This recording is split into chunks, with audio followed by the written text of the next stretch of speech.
Assalamualaikum warahmatullahi wabarakatuh.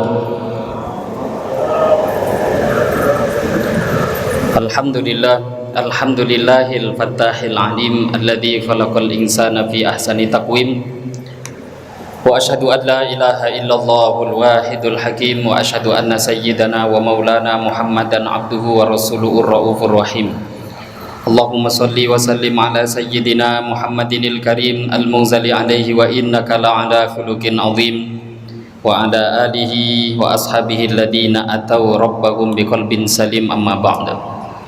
Faqad qala Allah subhanahu wa ta'ala fi kitabihil karim ba'da a'udzu billahi minasyaitonir rajim.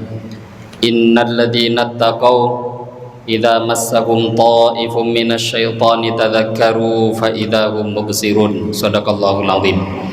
Wa qala an-nabiy sallallahu alaihi wasallam wadittu anni laqitu ikhwani qalu ya Rasulullah awalaysa nahnu ikhwanuk qala antum ashabi walakin ikhwani alladzina amanu bi wa lam yarawni aw kama qala Rasulullah sallallahu alaihi wasallam. Alhamdulillah, hadirin yang dimuliakan Allah Subhanahu wa taala, pertama dan terutama sekali mari kita bersyukur pada Allah Subhanahu wa taala dengan mengucapkan alhamdulillahirabbil alamin. Bersolawat kita pada Rasulullah sallallahu alaihi wasallam dengan mengucapkan Allahumma sholli ala sayyidina Muhammad wa ala ali sayyidina Muhammad. Yang saya hormati para asatidah, para guru-guru yang hadirin wal hadirat yang tidak bisa disebutkan namanya satu persatu, yang insya Allah kita yang hadir pada sore hari ini semoga semua mendapatkan rahmat daripada Allah Subhanahu wa taala. Amin ya rabbal alamin. Hadirin wal hadirat yang dimuliakan Allah Subhanahu wa taala, syukur lagi dan lagi kita pada Allah sampai saat ini Allah masih memberikan begitu banyak anugerah karunia pada kita semua. Allah yang memberikan taufik pada kita sehingga kita bisa melaksanakan satu amal ibadah yang sangat penting, melaksanakan sholat. Bukan hanya sekedar sholat, Allah beri taufik pada kita bisa melaksanakan sholat dengan cara berjamaah. Jangankan sholat asarnya, sholat asar itu fadilahnya begitu besar, karena setinggi apapun amal sunnah tidak akan bisa mengalahkan pahala amal-amal fardu. Lah amal sunnahnya saja dalam satu hadis Nabi Shallallahu Alaihi Wasallam bersabda, rahimallah imro'an sholla qoblal asri arba'an. Rahimallah imro'an, semoga Allah merahmati seseorang, sholla qoblal asri arba'an, yang dia mengerjakan sholat sunnah sebelum asar 4 rakaat. Doa Nabi pada orang-orang yang mau mengerjakan qobliyah asar. Dan sebenarnya kita tahu sholat sunnah itu dibagi oleh para ulama melihat amalan yang sering dibuat oleh Nabi. Amal itu kalau hampir tidak pernah ditinggalkan oleh Nabi maka menjadi sunnah muakkadah, sunnah yang sangat-sangat dikuatkan. Maknanya hampir wajib, hampir, tapi nggak sampai wajib. Tapi Nabi begitu menjaganya amal itu, sering, sangat jarang ditinggalkan. Bahkan Nabi nggak pernah meninggalkan, hanya saja Nabi beritahu sunnah. Ada amal yang Nabi buat terus, tapi Nabi beritahu ini sunnah, maka dia nggak jadi wajib. Atau beberapa kali Nabi tinggalkan, tapi seringnya Nabi buat, maka jadi sunnah muakkadah. Lah sunnah muakkadah yang kita tahu untuk qobliyah asar itu hanya 2 rakaat.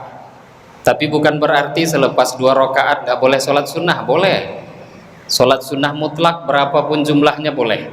Terkhusus orang yang mengerjakan sholat sunnah qobliyah asar 4 rakaat, fadilahnya begitu besar tadi, dapat doanya Nabi. Apa itu doanya Nabi tadi? Rahimallah imro'an sholla qoblal asri arba'an. Semoga Allah merahmati orang yang sholat sunnah 4 rakaat sebelum asar. Jadi kalau dia sholat sunnah saja sebelum asar 4 rakaat itu sudah dapat doanya Nabi Shallallahu Alaihi Wasallam. Nabi pasti makbul doanya. Nabi itu nggak mungkin doanya tertolak. Maka rahmat Allah pasti bercucuran kalau sudah seseorang diberikan rahmat oleh Allah, maka tidak akan mungkin celaka, tidak mungkin rugi, pasti beruntung dunia, begitu juga beruntung nanti di akhirat. Lah baru urusan sholat sunnahnya Bapak Ibu, begitu besarnya anugerah Allah berikan. Bagaimana kira-kira dengan orang yang sholat fardu asarnya, sunnah saja yang menjadi pendukung, begitu besarnya. Maka kita berharap semoga dengan sholat asar yang kita kerjakan tadi, amal itu diterima oleh Allah, sehingga menjadi keberuntungan yang besar nanti di akhirat ketika kita berjumpa dengan Allah Subhanahu wa Ta'ala. Amin ya Rabbal Alamin. Hadirin wal hadirat, jamaah yang dimuliakan Allah Subhanahu wa Ta'ala, pada kesempatan sore hari ini kita akan sedikit melanjutkan kajian, mengkaji beberapa hadis dari kitab Riyadhus Shalihin, kitab yang ditulis oleh Al-Imam An-Nawawi, yang disusun oleh Imamul Muhaddithin, imamnya para ulama ahli hadis, yaitu Al-Imam An-Nawawi rahimahullahu ta'ala. Yang pada kesempatan kali ini kita akan baca lanjutan babut taubah, masih berkaitan dengan bab taubat. Ini sifat yang penting yang ada pada diri orang beriman. Hadis yang akan kita baca, hadis selanjutnya, yaitu hadis yang diriwayatkan oleh Abu Hamzah. Qala al-musannif rahimahullahu ta'ala, nafa'anallahu bihi wa bi'ulumihi fid darain. Wa bisanadinal muttasil ilal Imam An-Nawawi qala an Abi Hamzah Anas bin Malik Al-Ansari, diriwayatkan daripada Abu Hamzah, yaitu sahabat Anas Ibnu Malik Al-Ansari, khadimi Rasulillah. Beliau adalah khadimnya, pelayannya Rasulullah sallallahu alaihi wasallam radhiyallahu taala anhu. Qala, Sayyidina Anas telah berkata, qala, telah bersabda Rasulullah sallallahu alaihi wasallam, lallahu afrahu bi taubati abdihi, sungguh Allah sangat bergembira, sangat senang, Allah tuh sangat ridho dengan taubatnya seorang hamba, lebih senang min ahadikum saqata ala ba'irihi wa qad adallahu fi ardi fadatin, lebih bergembira Allah melebihi gembiranya salah seorang di antara kalian yang kehilangan barangnya yang ada di atas tunggangan yang dia bawa, dan tunggangan itu hilang, kemudian tiba-tiba tunggangan itu dikembalikan lagi kepada dirinya. Hadis ini muttafaq alaih, diriwayatkan oleh Imam Bukhari, Imam Muslim rahimahullah ta'ala. Wa fi riwayatin li muslimin, dalam riwayat lainnya yang diriwayatkan oleh Imam Muslim, lallahu asyaddu farahan, Allah sangat bergembira bi taubati abdihi, dengan taubat hambanya, hina yatubu ilai, ketika hamba tadi taubat pada Allah, min ahadikum, daripada salah seorang di antara kalian, kana ala rahilatihi bi ardi fadatin, salah seorang di antara kalian yang bersama dengan dia ada kendaraannya, yang ada bekalnya semua, berada di padang yang sangat luas. Fangfalatat minhu, kemudian binatang tunggangan tadi lari, wa alaiha ta'amuhu wa syarabuhu, dan kemudian di atas tunggangan tadi bekal makan minum semuanya ada di sana, binatang itu kabur. Fa ayyisa minha, dicari-cari sampai akhirnya dia pun putus asa. Fa ata syajaratan fattaja'a fi dhilliha, saking capeknya putus asa dia mendatangi satu pohon, fattaja'a, istirahat, tidur di sana. Waqad ayyisa min rahilatihi, dan dia pun sudah putus asa, kendaraan bekal itu tidak kembali lagi. Fa bainama huwa kadzalik, ketika dia dalam kondisi seperti itu, idza huwa biha, tiba-tiba bangun dari tidur, kendaraan dengan bekalnya tahu-tahu berada di sampingnya. Qaimatan indahu, binatang itu tegak berdiri di sampingnya.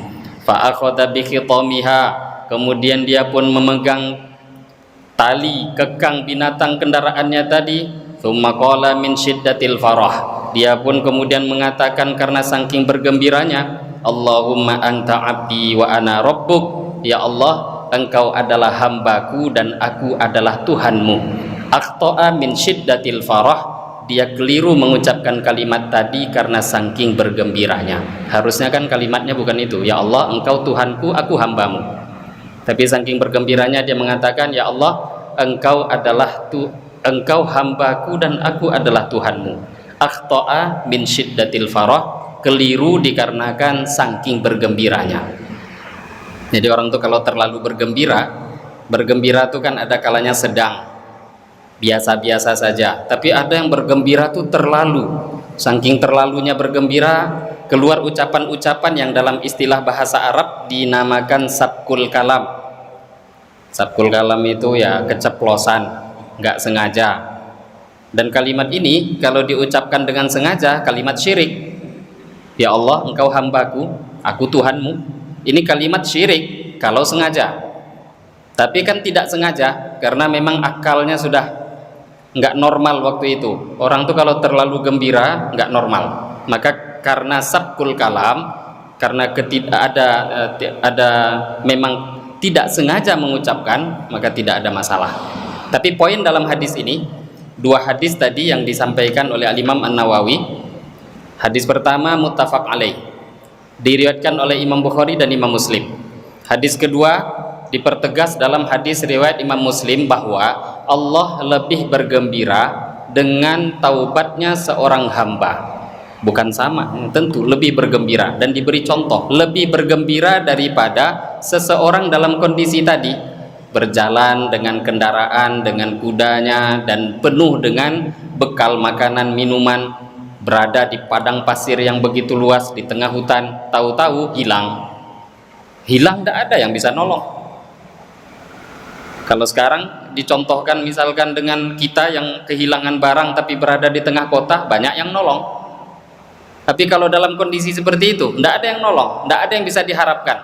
Fa'ayisa, sampai putus asa. Putus asa di sini kata para ulama, sampai orang tuh nggak ada yang diharapkan lagi, sudahlah mati aja nih harapan. Tiba-tiba kecapean tidur. Dalam kondisi tidur, bangun tidur, tahu-tahu kendaraannya sudah ada di samping. Lah bagaimana gembiranya orang ini? Maka hamba yang berbuat dosa, berbuat kesalahan, kok kembali pada Allah, taubat dia, sadar, menyesal, istighfar, mohon ampun, Allah Subhanahu wa ta'ala jauh-jauh lebih bergembira melebihi orang yang kondisinya dalam kondisi seperti tadi. Maka kesalahan itu sebenarnya bisa malah membuat kita itu bertambah dekat dengan Allah. Kesalahan itu bisa membuat kita tambah dekat dengan Allah. Dan tidak ada dosa yang tidak bisa diampuni kecuali syirik. Kalau syirik itu harus betul-betul tidak akan diampuni Allah sampai kapanpun, kecuali dia betul-betul kembali Islam, melepaskan diri dari syirik baru. Tapi dosa selain syirik nggak ada yang tidak akan diampuni oleh Allah Subhanahu wa ta'ala. Nah, kita ingin melihat bagaimana kesalahan-kesalahan. Mungkin di zaman sekarang ada orang merasa dosa terlalu besar, dosa terlalu banyak, apa mungkin Allah mengampuni. Kalau kita melihat bagaimana sahabat itu orang-orang pilihan, sahabat manusia pilihan. Kesalahan-kesalahan yang mereka buat bahkan sampai tingkatan dosa pun, itu pun juga memang kalau dilihat dari segi Allah berikan pada mereka, itu menunjukkan kesempurnaan mereka. Karena kalau sahabat nggak ada yang salah, kalau sahabat itu nggak ada yang buat dosa, maka hukum-hukum agama itu nggak jadi sempurna sampai pada kita. Contoh kan ada sahabat yang dihukum Nabi. Lah kalau sahabat nggak ada yang salah, nggak akan ada tuh pelajaran hukuman itu untuk umat ini. Kalau nggak ada sahabat yang zina, kalau nggak ada sahabat yang mencuri, maka kondisi hukum-hukum itu jadi cacat. Maka untuk sahabat itu malah jadi kesempurnaan, karena memang Allah yang buat mereka untuk pelajaran bagi kita, untuk umat sampai hari kiamat. Satu kisah, tapi bukan kisah dongeng Bapak Ibu. Ini hadis yang diriwayatkan dalam kitab tarikh, kitab sejarah, termasuk diriwayatkan juga oleh Al-Imam At-Tabarani, tentang masuk Islamnya satu orang sahabat bernama Wahsy bin Harb radhiyallahu ta'ala anhu. Ini ada satu orang sahabat bernama Wahsy. Wahsy itu kalau diterjemahkan nama itu dalam bahasa kita Indonesia itu artinya nggak bagus. Wahsy itu artinya binatang liar. Jadi zaman Nabi, orang-orang Arab itu Mereka punya kebiasaan kalau punya anak lahir laki-laki, maka anak itu orang jahiliyah ini. Kebiasaan orang jahiliyah memberi nama untuk anak itu nama-nama yang buas, yang sangar. Wahsy, kilab. Kilab itu anjing artinya.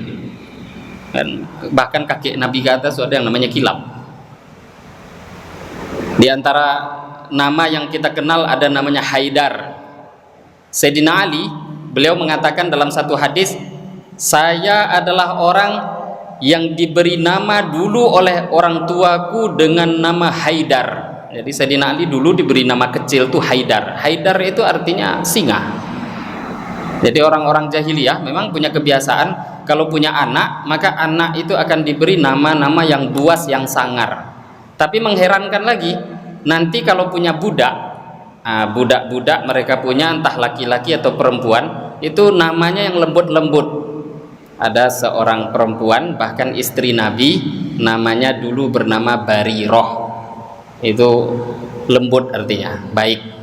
Lah budak-budak hampir diberi nama yang lembut-lembut, Bariroh. Kenapa kok budak? Makanya ditanya kepada orang-orang Arab terdahulu, kenapa kalian kalau punya anak laki-laki diberi nama yang sangar, yang buas, tapi kalau giliran budak-budak kalian, entah wanita ataupun laki-laki, namanya kok lembut-lembut? Maka mereka katakan, kalau anak, kami melahirkan anak itu tujuannya untuk berperang. Jadi kalau perang harus berani-berani. Kalau namanya lembut nanti jadi penakut. Tapi kalau budak tujuannya untuk melayani kami. Nggak boleh kasar-kasar. Masa budak jadi orang kasar nggak jadi melayani? Wahsy ini salah satu nama yang ada di zaman Nabi yang masih dipakai walaupun masuk Islam. Wahsy bin Harb radhiyallahu taala anhu. Namanya Wahsy, binatang liar. Ayahnya Harb. Harbun itu artinya perang. Jadi nama itu udah bercampur seperti itu. Nah, beliau, kalau kita tahu siapa itu Wahsy, Wahsy adalah orang yang membunuh pamannya Nabi Hamzah radhiyallahu taala anhu. Pada waktu pertempuran Uhud, Sayyidina Hamzah, paman Nabi, itu mati syahid yang membunuh Wahsy atas perintah Hindun, istri daripada Abu Sufyan. Yang singkat cerita semua masuk Islam. Abu Sufyan pun jadi sahabat, Hindun pun akhirnya jadi sahabiah, nggak mau masuk Islam sampai sumpah. Akhirnya tahu-tahu masuk Islam. Maka Hindun membayar, bahkan dibeli itu Wahsy karena dia seorang budak, dibeli dan dijanjikan, kalau engkau bisa membunuh Hamzah, pamannya Muhammad, pamannya Rasulullah, karena dia telah banyak membunuh saudara-saudaraku dalam perang Badar, kata Hindun, kalau engkau bisa membunuh Hamzah, engkau merdeka. Akhirnya Wahsy betul, karena memang dia ahli dalam melempar tombak, itu kelebihannya. Maka di perang Uhud dialah yang melemparkan tombak sampai menembus badan pamannya Nabi Hamzah radhiyallahu taala anhu. Nah, singkat cerita, dia pun masuk Islam di penghujung ketika Nabi Fathu Makkah. Lah masuk Islamnya Bapak Ibu, asatidah, lah beliau ini masuk Islam itu Nabi nggak ada dendam sedikit pun. Angtumut tulaqo, sekarang siapapun yang ada di Mekah ini dimaafkan semua, nggak akan ada balas dendam, kata Nabi. Lah Wahsy lari kabur karena takut, tapi kemudian tetap Nabi kirim utusan ke beberapa orang, masuklah Islam, termasuk pada Wahsy. Ketika utusan dikirim kepada Wahsy, masuk Islamlah. Karena Islam tidak seperti yang kamu bayangkan, kamu takut dibunuh, takut dihina, kan enggak seperti itu. Maka Wahsy ketika ada utusan Nabi mengajak masuk Islam, ini dalam riwayat Tabrani, maka waktu itu Wahsy mengatakan, bagaimana mungkin saya masuk Islam sedangkan Nabi kalian, Nabi Muhammad, itu turun ayat yang menerangkan bahwa orang yang membunuh, orang yang zina, orang yang merampok itu enggak akan bisa masuk surga. Dan saya kerjakan itu semua. Saya pembunuh, saya perampok, saya pezina. Lah kalau ayat yang turun, Wahsy mengisyaratkan pada satu ayat, yaitu walladzina la yad'una ma'allahi ilahan akhar wa la yaqtuluna an-nafsallati harramallahu illa bil haqqi wa la yaznun wa may yaf'al dzalika yalqa athama, di surat Al-Furqan. Orang yang dia ini, kata Wahsy, tidak mungkin saya masuk Islam, pekerjaan saya seperti itu. Ayat Quran bilang membunuh, merampok, pezina, masuk neraka. Apa gunanya masuk Islam kalau masuk neraka? Kata Wahsy. Coba sampaikan pada Muhammad. Maka akhirnya utusan itu kembali pada Nabi, lapor, ya Rasulullah, Wahsy mengatakan begini. Nabi terdiam. Tidak berapa lama turun ayat lanjutan ayat tadi, walladzina la yad'una ma Allah, sampai akhir tambahan ayat turun, illa man taba wa amana wa amila amalan salihah faulaika yubaddilullahu sayyi'atihim hasanat wa kanallahu ghafurur rahima. Orang yang zina, mencuri, merampok tidak masuk surga. Itu ayatnya pertama.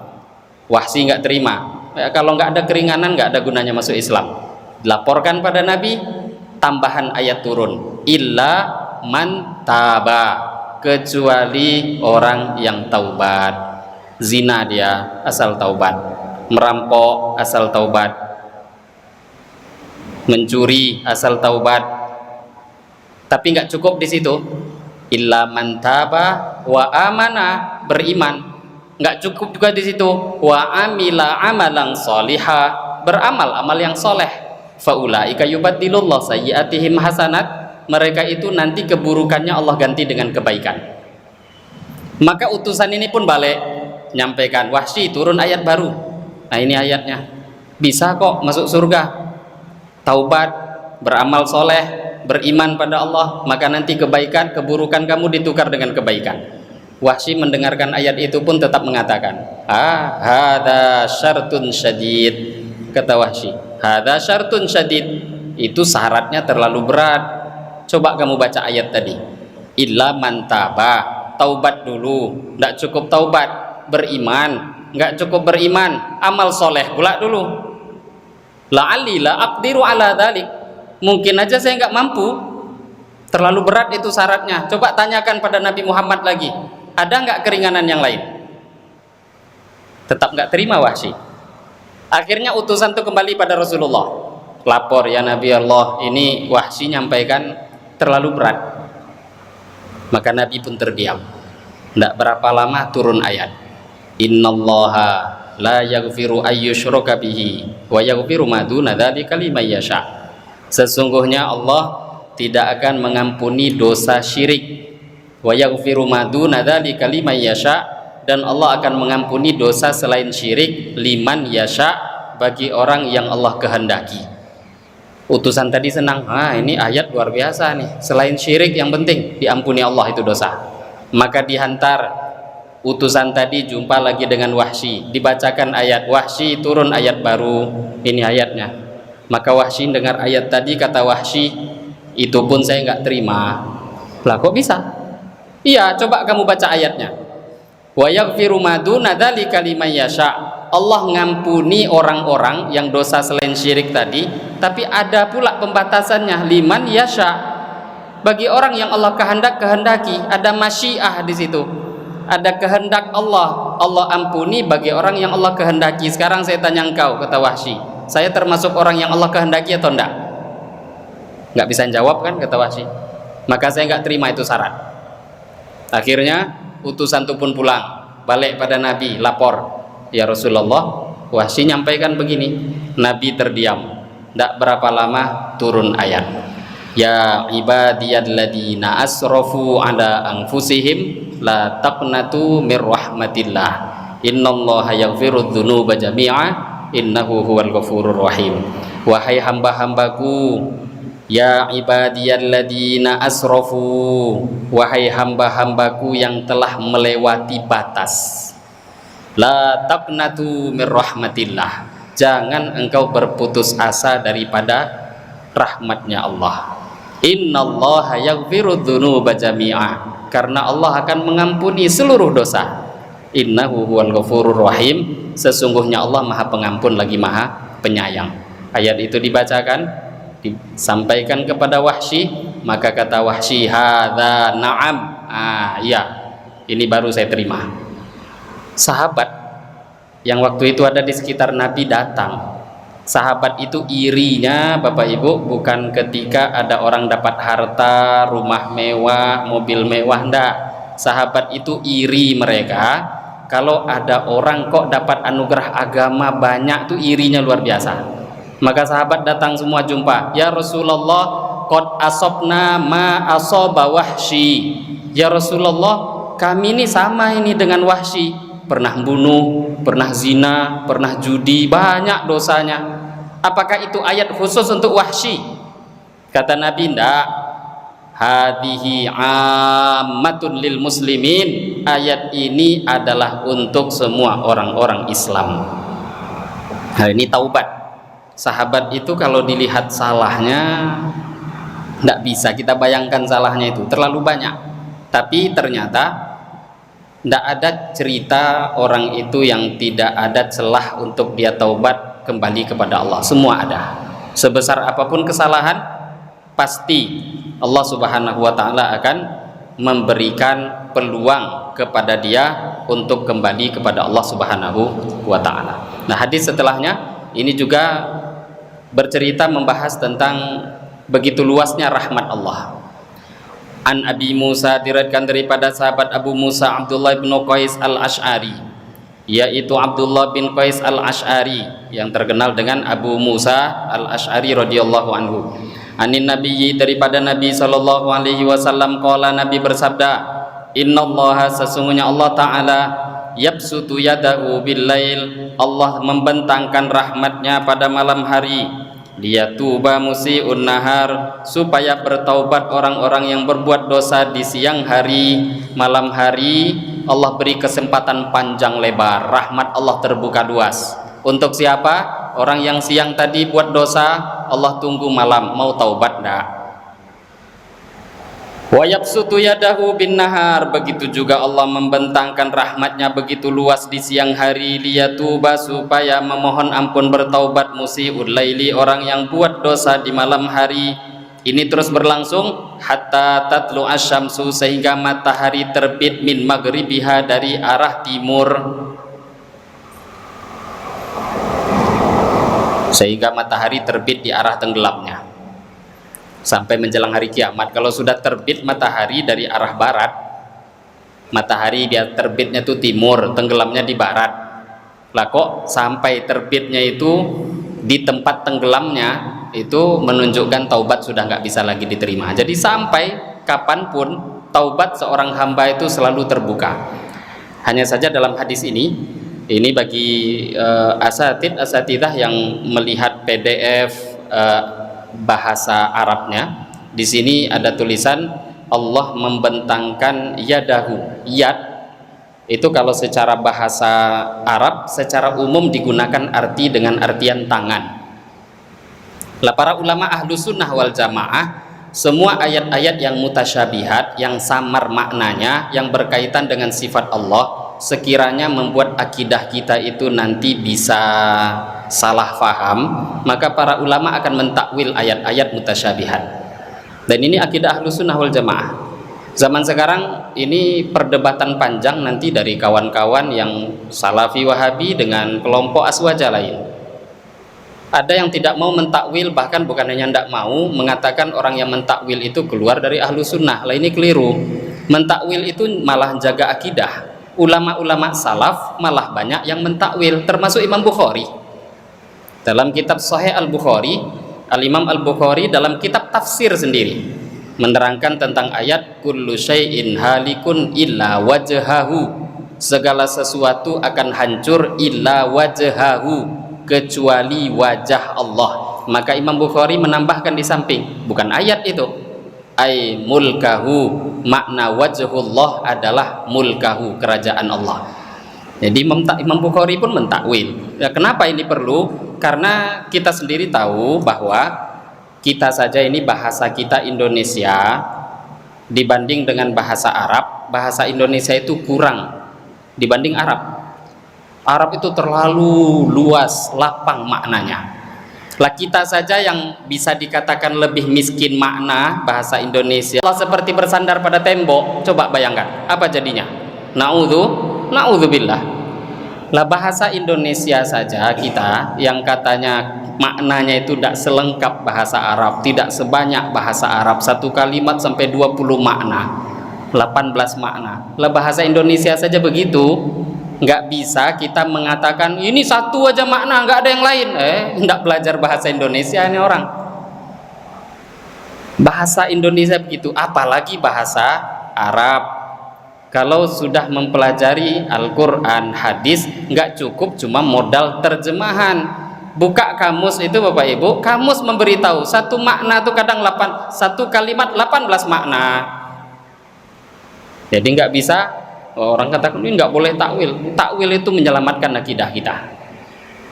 Ya ini malah akidah ulama-ulama ahlus sunnah wal jamaah. Lah ulama-ulama kita terdahulu dalam urusan ayat mutasyabihat mereka nggak membahas. Kenapa nggak bahas? Ya memang bahasanya Arab zaman itu. Kenapa dibahas? Kalau sudah dibaca ayat yadullah fauqa aidihim, apa arti yad? Ya sudah, bahasa Arabnya begitu. Duduk majelisnya bukan pakai bahasa Indonesia. Maka kata para ulama, siapa yang mengalihkan bahasa-bahasa Al-Quran kepada bahasa selain Arab, mengalihkan dengan terjemah pun itu namanya takwil. Jadi kalau ada orang mengatakan yad dalam ayat atau yadullah dalam hadis, itu artinya tangan. Lah kalimat tangan itu namanya takwil. Kenapa? Itu kan bukan bahasa Arab, itu tangan itu. Dari mana kita tahu kalau yang dimaksud tangan? Oh itu pemahaman saya. Lah itu pemahaman kamu, ayat turun kan berbahasa Arab. Maka penterjemahan pun kata Ibnu Asakir itu pun termasuk takwil. Jadi maknanya tukang takwil juga. Nah ini diantara, makanya tadi diterjemahkan dalam hadis yang kita baca ini perlu pentakwilan. Allah membuka rahmatnya lebar-lebar bagi orang yang berbuat dosa di malam hari, siang hari ditunggu, mau mohon ampun apa enggak. Begitu juga sebaliknya, kalau ada orang buat dosa siang hari, terus Allah beri kesempatan malam harinya, mau taubat enggak, dan kesempatan itu ada terus sampai kapan? Sampai matahari itu terbit di tempat tenggelamnya. Kalau sudah menjelang kiamat, itu enggak ada lagi kesempatan bagi mereka. Termasuk hadis yang setelahnya, innallaha azza wa jalla yakbalu taubatal abdi malam yughargir. Allah akan selalu menerima taubat seorang hamba malam yughargir, selagi hamba tadi nyawanya belum sampai di tenggorokan, belum lagi mati, masih ada kesempatan taubat untuk siapapun. Dan luar biasa kalau kita lihat kisah-kisah orang-orang soleh zaman dulu. Dan tentu orang soleh zaman dulu, kalau kita bicara ada cerita kisah wali, nggak ada kisah yang lebih wali melebihi sahabat kan. Ada satu kisah, dan yang saya sampaikan ini banyak diriwayatkan oleh para ulama, termasuk ini diceritakan dalam kitab tafsir Ibnu Katsir. Di zaman Sayyidina Umar Ibn Al-Khattab, ada satu orang pemuda. Ini bukan cuma dalam kitab tafsir Ibnu Katsir ya, dalam banyak riwayat, tapi diantaranya dinukil dalam tafsir Ibnu Katsir. Ada satu orang pemuda, tidak disebut namanya siapa, zaman kekhilafahan Sayyidina Umar Ibn Al-Khattab. Lah pemuda ini soleh, rajin ke masjid, selalu membantu orang tua. Orang tuanya pun begitu sayang pada anaknya, karena anaknya juga rajin dan soleh. Lah satu kali, ini anak juga biasa pergi jualan ke rumah-rumah. Biasa jualan ke rumah-rumah. Satu kali ketika di tengah-tengah dia jualan, ada satu orang wanita cantik memanggil dia, ke sini. Maka ketika itu pemuda itu karena jualan ya datang, dipanggil dia datang. Sehingga waktu itu perempuan itu mengatakan, saya nggak bisa keluar rumah, coba engkau masuk ke dalam rumah, saya ingin membeli jualanmu. Sampai di dalam rumah, ternyata perempuan itu tutup pintu. Nah, ditutup pintu. Maka perempuan tadi mengatakan, saya suka denganmu. Karena laki-laki anak muda ini memang tampannya luar biasa. Perempuan ini juga cantik luar biasa. Maka kata perempuan tadi, aku suka denganmu. Kalau engkau tidak mau berzina dengan saya, sekarang saya akan teriak. Ayo, kalau kamu tidak mau, saya teriak, kata perempuan tadi. Maka singkat cerita, bingung ini anak muda.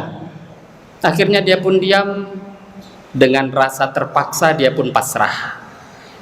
Sudah hampir terjadi perzinaan, tiba-tiba teringat satu ayat Al-Quran. Innalladzina taqaw idza massahum ta'ifum minasyaitani tadzakkaru fa idza hum mubsirun. Sesungguhnya orang-orang yang bertakwa, innalladzina taqaw idza massahum ta'ifum minasyaiton, ketika dia ini mulai diganggu oleh setan, tadzakkaru. Jadi orang takwa itu bukan orang yang nggak didatangi setan, nggak, malah paling sering didatangi setan itu orang takwa. Kalau penjahat itu udah setan kawannya. Lah kalau ini memang diganggu, ketika diganggu oleh setan, tadzakkaru, mereka pun ingat pada Allah, fa idza hum mubsirun, maka mereka pun bisa memandang kepada hal yang benar. Ketika anak muda ini teringat ayat tadi, ini hafiz Quran yang betul-betul hafiz ke dalam hati. Nah, luar biasanya hafiz kalau sampai masuk hati. Teringat ayat itu, baru hendak melaksanakan zina, tapi terpaksa ya, langsung jatuh pingsan. Mau zina pingsan. Perempuannya pun kaget, wah gimana ini? Dipasangkan baju, kemudian dipanggil pelayannya yang lain. Perempuan juga, ini ada orang pingsan ini di rumah saya, tolong. Akhirnya digotong pemuda tadi, dia buang di tengah jalan. Sedang pingsan itu dibuang. Sehingga akhirnya karena anak ini tidak pulang dari pagi, tidak pulang-pulang, orang tua mencari, keluarga mencari, akhirnya jumpa, ternyata dibuang di tengah jalan. Ini anak dibawa ke rumah. Di tengah malam, siuman, bangun, sadar dari pingsannya. Ketika sadar, orang tuanya tanya, nak, kenapa kamu hilang dari pagi, tahu-tahu dibuang tengah jalan, ada apa? Maka anaknya pun mengatakan, alhamdulillah ayah, nggak ada masalah, tapi ada sedikit kisah, diceritakan. Maka ketika anak tadi menceritakan kisah, dia pun nyampaikan, saya hampir zina, teringat ayat Quran. Ayat apa? Kata ayahnya. Diulang baca ayat tadi, innalladzina taqaw idza massahum ta'ifum minasyaiton tadzakkaru fa idza hum mubsirun. Selesai baca ayat itu pingsan lagi. Cuma pingsannya ini dipegang oleh orang tuanya dadanya, rupanya jantung sudah tidak berjalan lagi, meninggal dunia di waktu itu juga.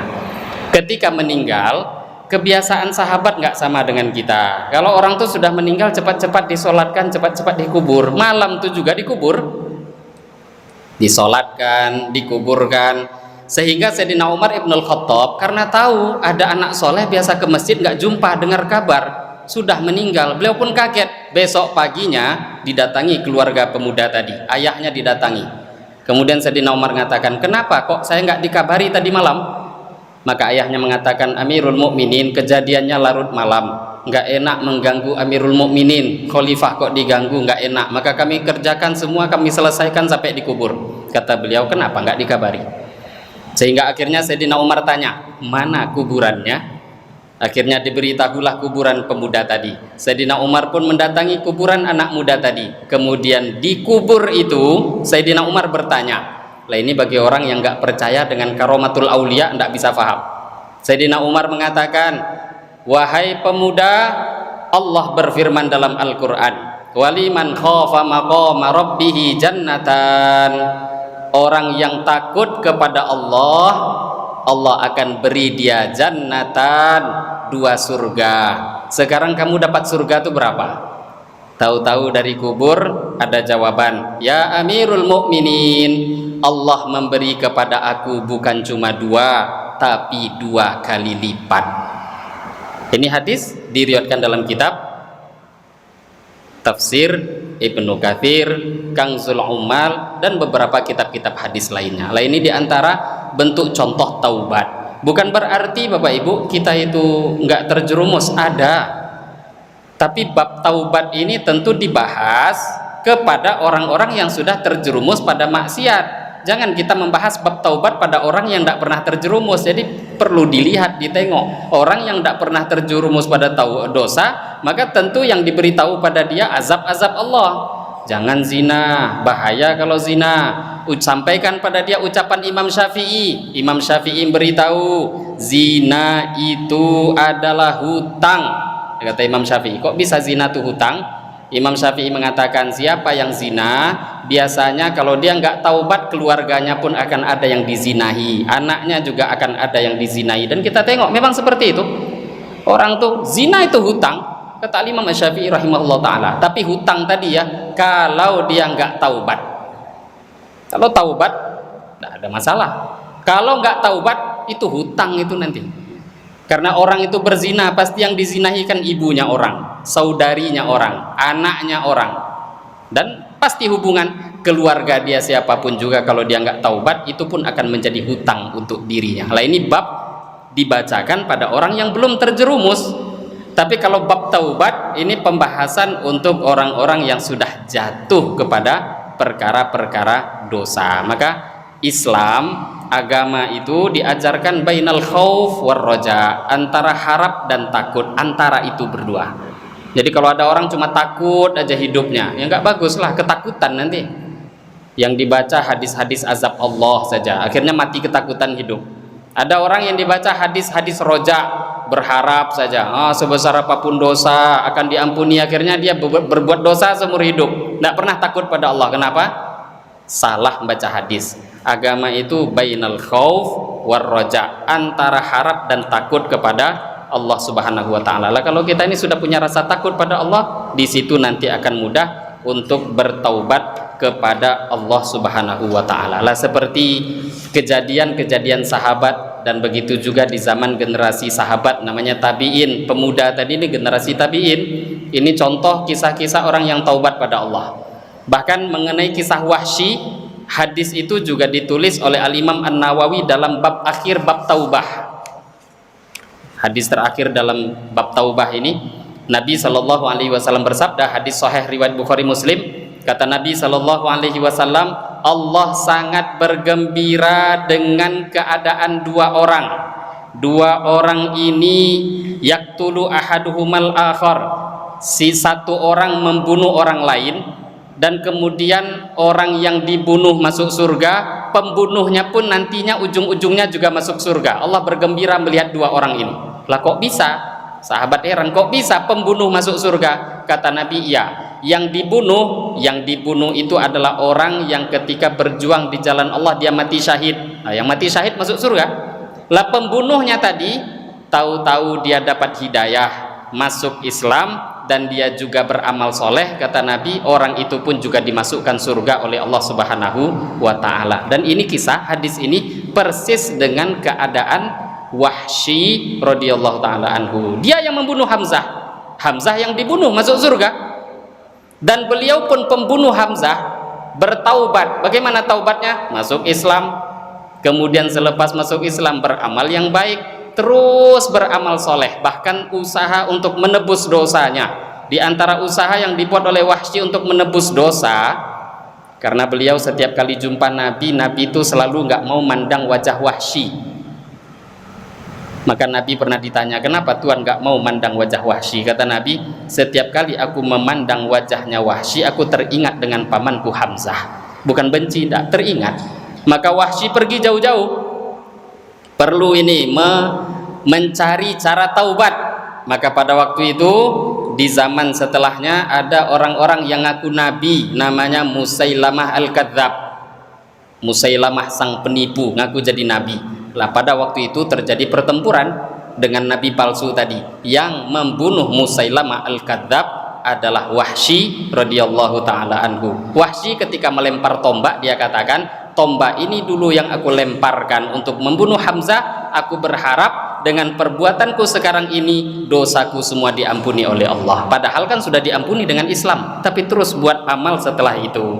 Maka ini sesuai dengan hadis Nabi tadi yang terakhir dalam kitab Babut Taubah. Allah bergembira melihat dua orang. Yang pertama dibunuh, yang dibunuh masuk surga, pembunuhnya juga masuk surga. Kenapa? Sang pembunuh itu juga akhirnya dapat hidayah, bertaubat, masuk Islam, dan mengamalkan agama Allah sampai mati. Dua-duanya akhirnya dimasukkan Allah ke dalam surganya Allah Subhanahu wa ta'ala. Lah jadi kita ini nggak bisa menilai orang ahli surga atau enggak tuh di dunia dengan nampak mata kita secara zahir, nggak bisa. Itu ilmunya Allah.